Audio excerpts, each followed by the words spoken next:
Hello everyone, this is a recording for Chapter 4, Section 4.1 in Essential Biochemistry. When we are in class, we will use the Amino Acid Starter Kit from our friends at the Milwaukee School of Engineering to help us learn amino acid structures. So to begin with, all amino acids have this same structure where we have a carbon attached to a hydrogen, an amino group, which is shown in blue, a carboxylate shown up on top here, which is red, and an R group, which is shown here on the right side in purple. So all amino acids have that same structure. There are 20 amino acids and they differ in their R group. So we are going to call this the alpha carbon for this reason right here. This is the IUPAC system you would use for a carboxylate. You would call this carbon number 1 and then you label this as carbon number 2 and so forth.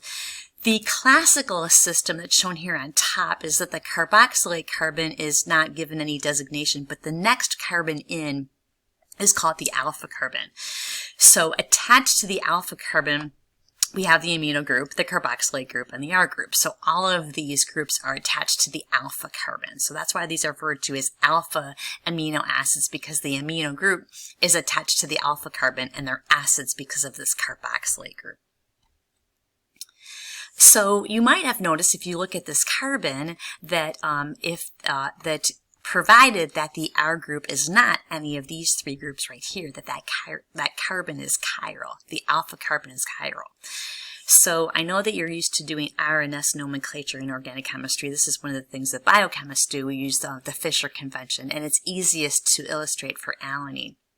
So the convention is that you draw the more oxidized end on top, so that would be the carboxylate group.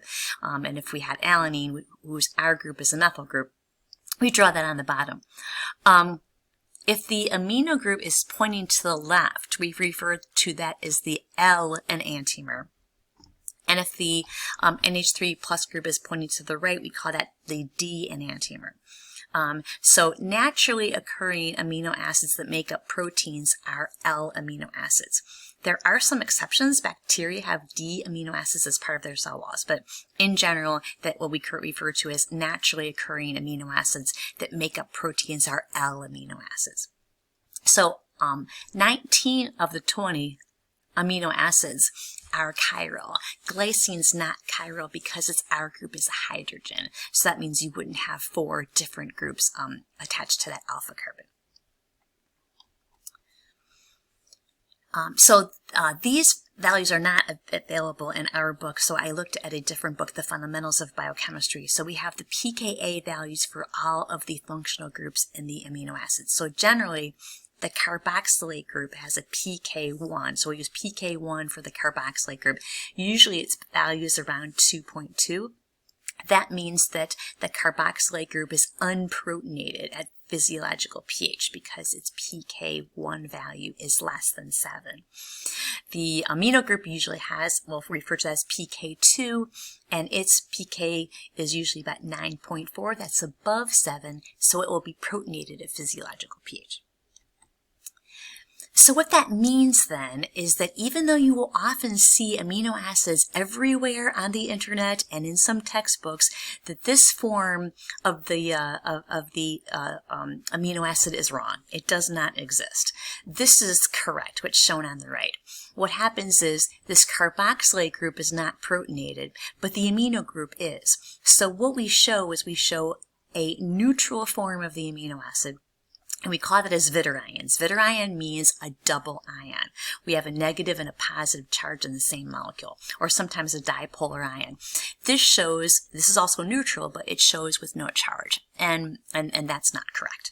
Amino acids, like other ionic compounds, are soluble in water. Polar substances like water, they're insoluble in nonpolar solids, and they typically have a crystalline form, which is consistent with this ionic character that we see over on the right. So please don't ever draw an amino acid like this on the left. I know you'll see it, but it's not correct. we can see this in our acid-base distribution curves. If we look at low pH, which is shown over here on the left, shaded in pink, if we are at low pH and we protonate both of these groups, then we see if we raise the pH, the most loosely held proton here is the carboxylate group, so that would come off first. So here, which is shown in blue, is the zwitterion form, where the carboxylate group does not have its proton and the amino group does. And if you look at pH 7, there we are, we have the zwitterion form. We can raise the pH where both of the groups are deprotonated, and that's shown here in green. So this acid-base distribution curve shows that the zwitterionic form of the amino acid predominates at physiological pH. And it also shows that there isn't any pH at all where the carboxylate group is protonated and the amino group is unprotonated. So we want to memorize the structures of the amino acids. We want to do this because it will put all of these structures into our long-term memory, and that means we can use our working memory to take a deep dive into how the amino acids will affect protein structure. And we won't be able to do that if we don't know the amino acid structure, so you'll need to memorize them.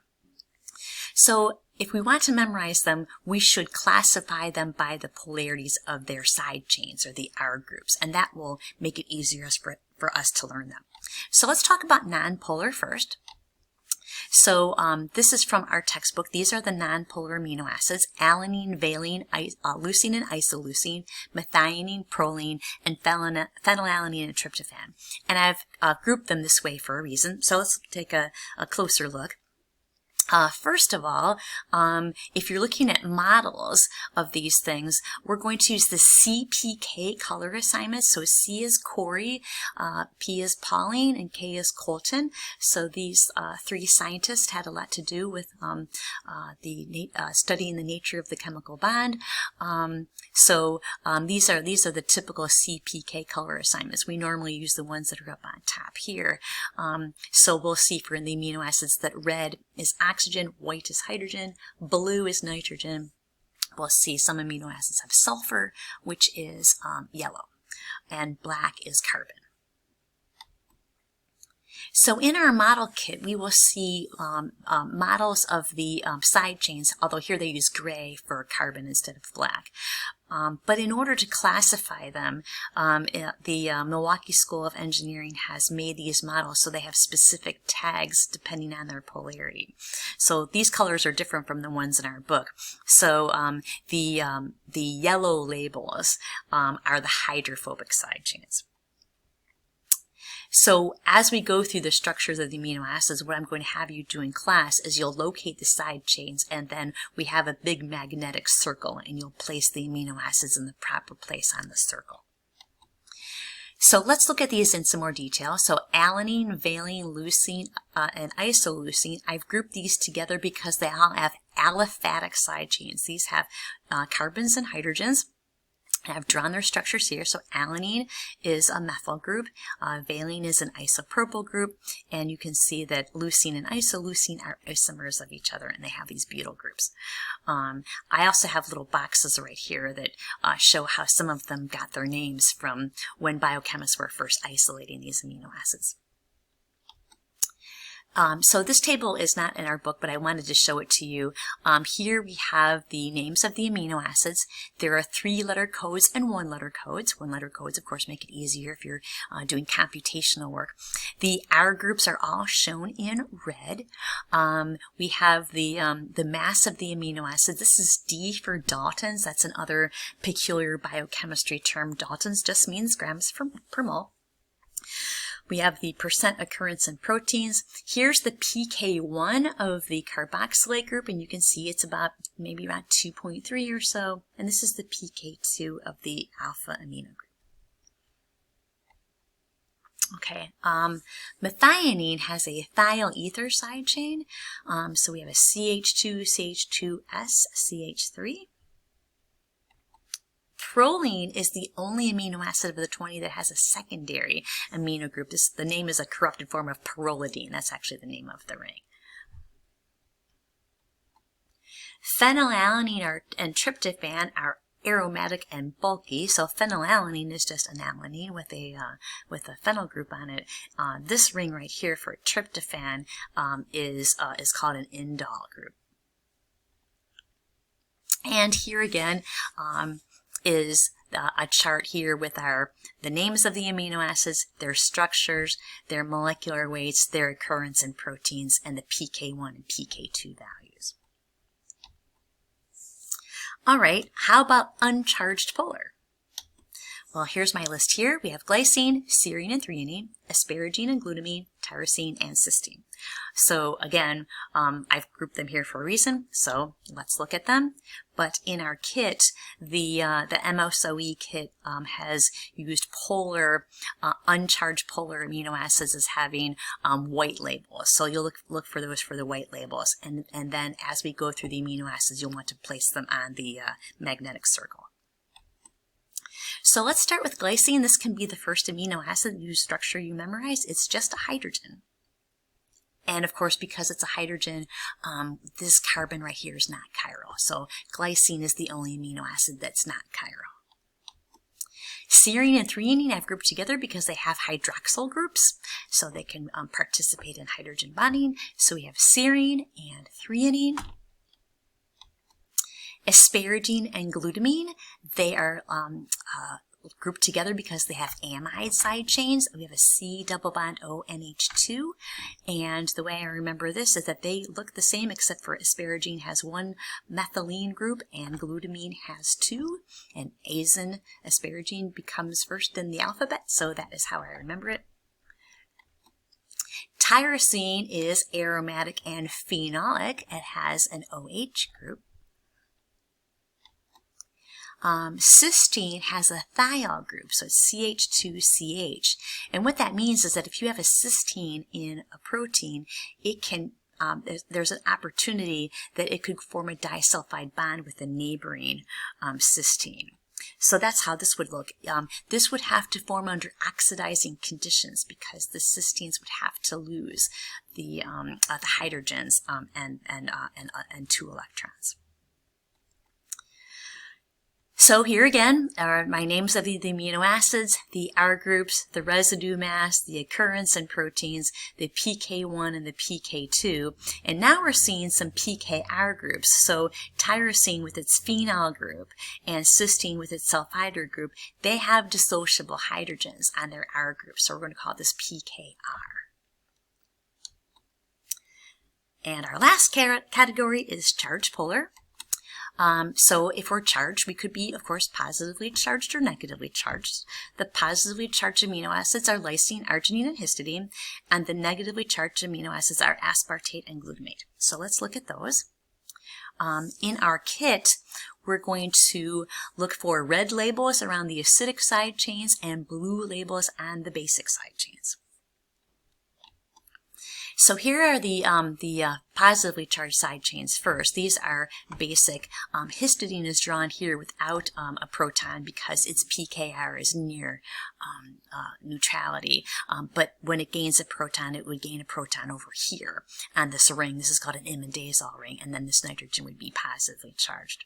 This is what lysine looks like, and it has a primary amino group, and arginine is positively charged, and it has this guanidino group. Now, with lysine with its amino group, we're going to want to distinguish that amino group from this one.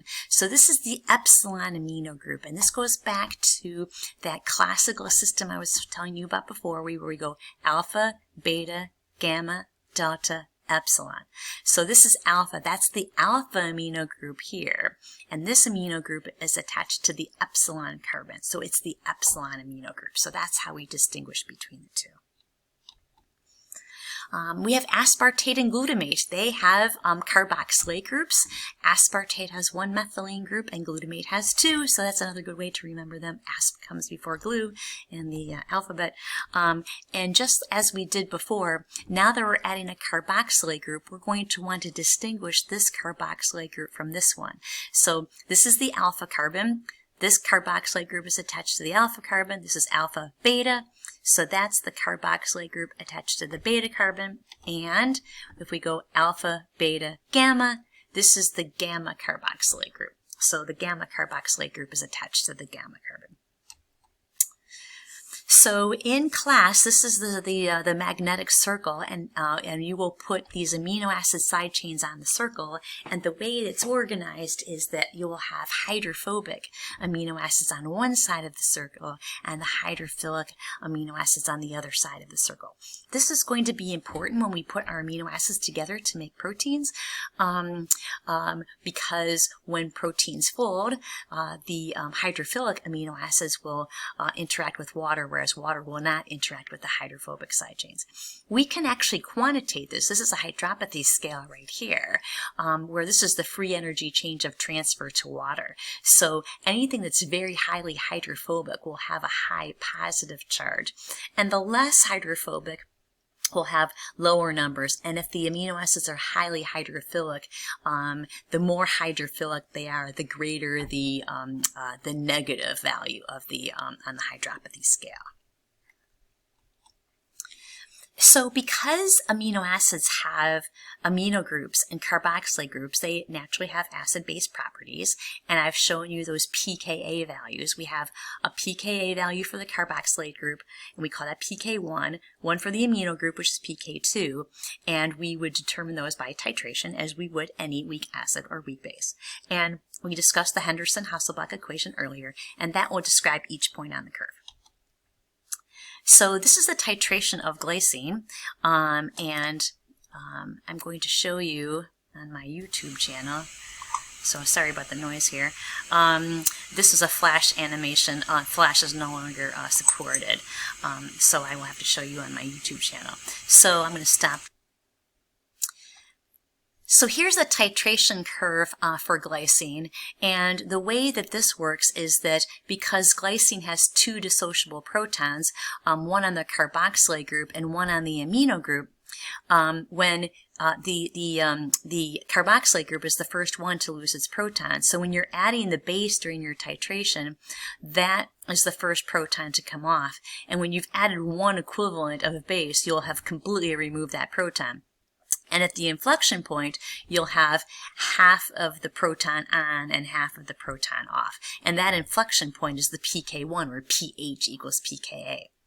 Then you would add a second equivalent of base, and now this next proton comes off. So up here, you've completely removed that amino group proton. But in the halfway point, you have half of the proton is on, half of the proton is off. So you have equal amounts of both. So here the pH equals the pKa, and that's the pK2. In between is something that we call pi, which is not something we've talked about yet. So the pi is midway between the pK1 and pK2. The pi is defined as that pH at which the amino acid does not migrate in an electric field. So that's where the amino acid is neutral. So for all of the amino acids that have R groups that are uncharged, it's a very simple matter to calculate the pi. It's just the average of the two pKa. So pK1 plus pK2 will give you, divided by 2, will give you the pi. So the pi value is midway between the two pKa values.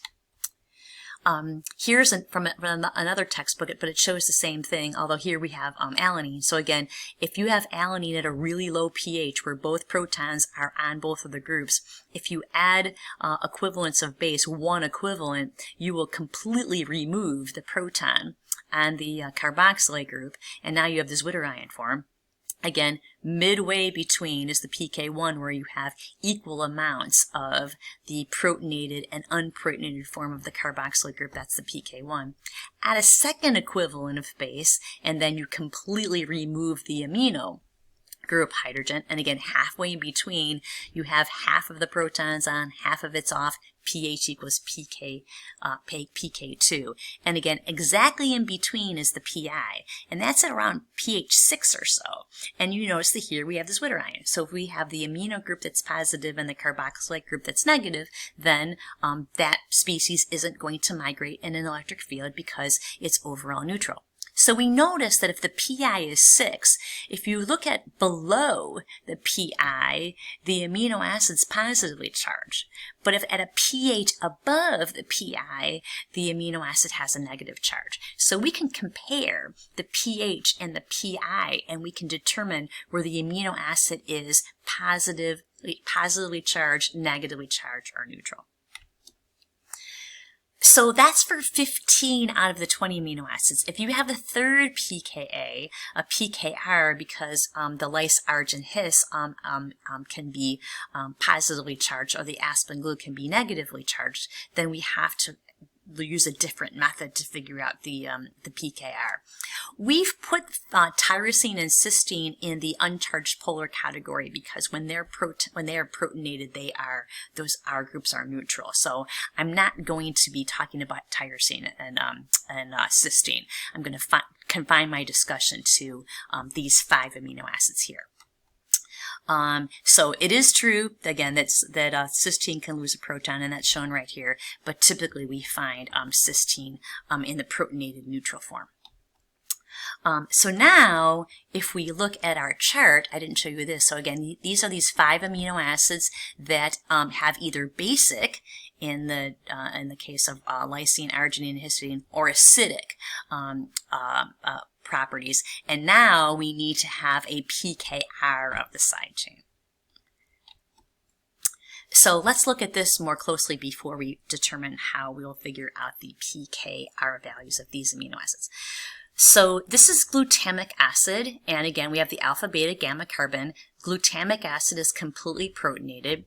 The pKa, or I can call this pKr because it's the R group, is about 4.1, and we take this proton off, and the reason that this is such a low value, that losing this proton is so favorable, is because you have a resonance stabilized form, and that means that this is going to be favorable. I'm going to call this glutamate when it has lost its proton. So I'm going to call it glutamic acid when the proton is there. I'm going to call it glutamate when the proton is not there.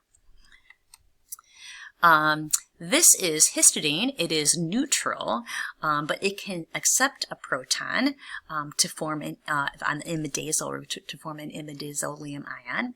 And we're going to see histidine a lot because it is able to donate and accept protons near physiological pH, it gives it great versatility in catalyzing chemical reactions. So when we get to chapter 6, we're going to talk about this a lot more. This is arginine, and here the arginine is protonated. The reason the pKa here is so high, or pKr for the R group, is that losing this proton is unfavorable because the guanidinium ion is resonance stabilized. If you lose that proton, it's not. So the pKa, or the pKr, is very high. This proton is not lost readily. So this is the table in our book, and it shows us for when we have amino acids incorporated into proteins, which we haven't talked about yet, but we will, that the carboxylate group of the C terminus, the pK value is about 3.5, the N terminus is about 9, and then this gives us the pKr values of the side chains that have the capability of either gaining or losing protons. So how am I going to figure out the PI values for these acidic or basic amino acids? So if I only have 2 pKa values, I just average them. But if I have 3 pKa values, I have to use a different strategy. And averaging the 3 of them, no, that does not work. What you have to do is you have to draw the structures of all the possible amino acids from low to high pH. And we can use our HA system that we learned in our POGO activity. So I'm going to illustrate this with histidine. So histidine, if we're at pH 1, histidine is completely protonated. The amino group is protonated, the carboxylate group is protonated, and the ring is protonated. So if we look at this histidine has 3 protons, and it has a +2 charge. Now the pK1 of this carboxylate group is 1.8. So if I go through my titration, that's the first proton to come off.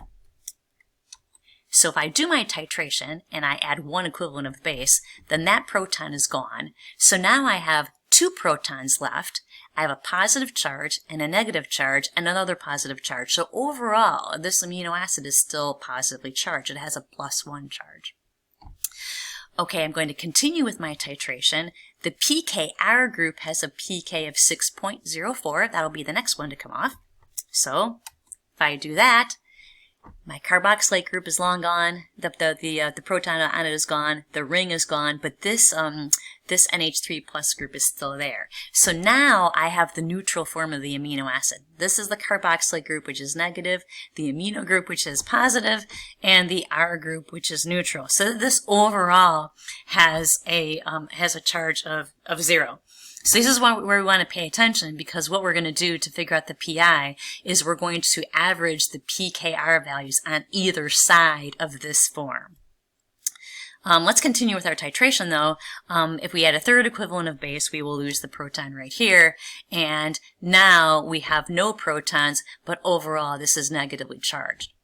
So if I want to figure out the PI of histidine, my PI is going to be in between, this is covered up here, in between pKr and pK2, because I showed you that that's where the amino acid right here was the zwitterion that had a neutral form. So the pK values on either side of that neutral form, that's what we average. So I'm going to average 6.04, 9.33 divided by 2, and the PI of histidine is 7.69. So this is just slightly north of pH 7, so that means that histidine is a basic amino acid.